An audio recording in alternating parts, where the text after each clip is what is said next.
Well, what did you tell him that you needed him for to raise money? For what? What did you tell him you needed him for?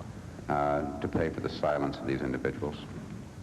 The concern was that this would have if it got into the press, misinterpreted, it would have... How could it be misinterpreted? It would misinterpret it in whatever way that funds were being given to these people. Well, now, how could your providing funds through either Mr. Dean's aegis or Mr. Ehrlichman's aegis through the committee to burglars, wiretappers, and conspirators be misinterpreted? Well, the misinterpretation would be that this was being done to silence these people. Could anybody have any other interpretation? I did. The president himself well understood the crucial distinction between legal fundraising and payoffs to buy silence. The one would be legal. In other words, raising a defense fund for any group of any individual, as you know, is perfectly legal and it's done all the time. But if you raise funds for the purpose of keeping an individual from talking, that's obstruction of justice. What interpretation did you have, Mr. Combine? I had the interpretation, as I stated in my opening statement, that I felt that the green light had been given to these people in some manner, and that someone felt that even though these people have done an illegal act, the decent thing to do is to provide them with, at least provide them with lawyers and provide them with family support.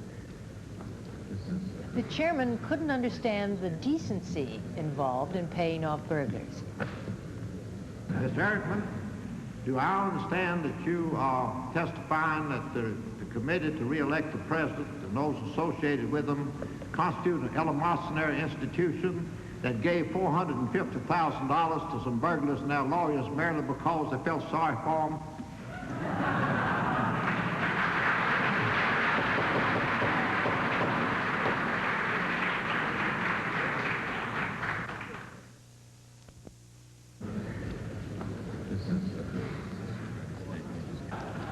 To make payoffs, Kalmbach had hired Anthony Ulazowitz, the retired New York policeman. He had a unique challenge: how to pass on to the burglars $75,100 in bills stuffed into a paper bag.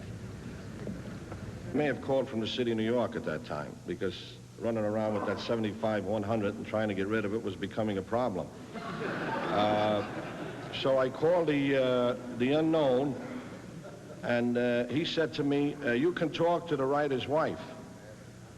And I said to him, well, as far as the writer's wife, I don't have a phone number. And he says, well, why don't you do what I have to do, look in a phone book. So that was the end of that conversation. I hung up on him, because apparently that was another one we're not going to get anywhere at. Now, I take it you were having these conversations phone booth to phone booth between yourself and Mr. Kalmbach? That is correct. And were you loaded down with change, Mr. Ulasowitz? Oh, yes, indeed. And how did you carry that change? Well, when I started out, I started with kind of a little box deal. And when I finished up, I had a bus guys, one of these things that you click on, with quarters and dimes and nickels. The antics of Ulazowitz amused the audience, but they also raised serious questions. Why all this effort to buy the silence of burglars whose guilt was already public knowledge? The answer was in the calendar. The break-in took place in June. Upcoming in the Nixon plan for re-election was a nominating convention in August, a campaign in September and October, and a showdown in the November election. It was essential to keep hidden from the voters not only the White House involvement in Watergate and its cover-up, but a whole chorus of White House horrors. There was also maintained what was called an enemies list, which was rather extensive and continually being updated. An enemies list kept by the White House included people to be snubbed, harassed, and some who were even to be audited by the IRS. There was a dirty tricks campaign, headed by Donald Segretti, to disrupt opposition candidates. Segretti had been hired by Dwight Chapin, the president's appointments secretary.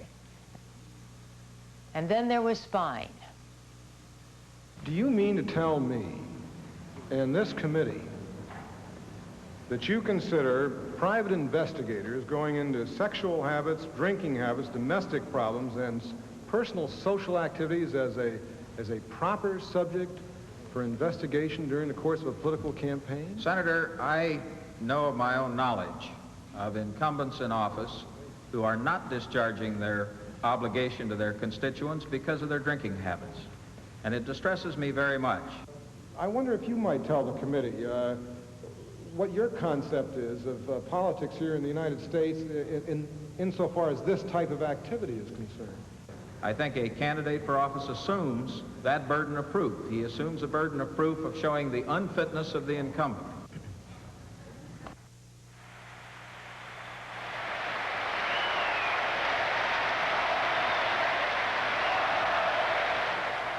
So far on the calendar, everything was holding, and the polls showed the president was far ahead of any Democrat. Tonight, I again proudly accept your nomination for President of the United States.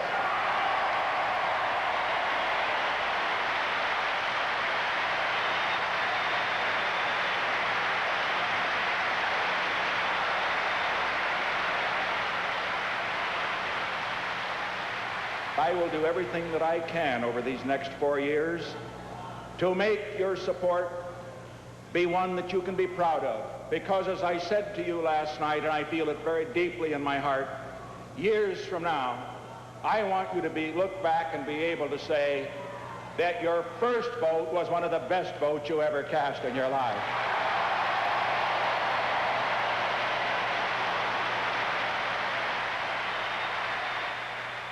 Let's talk about the man for the moment.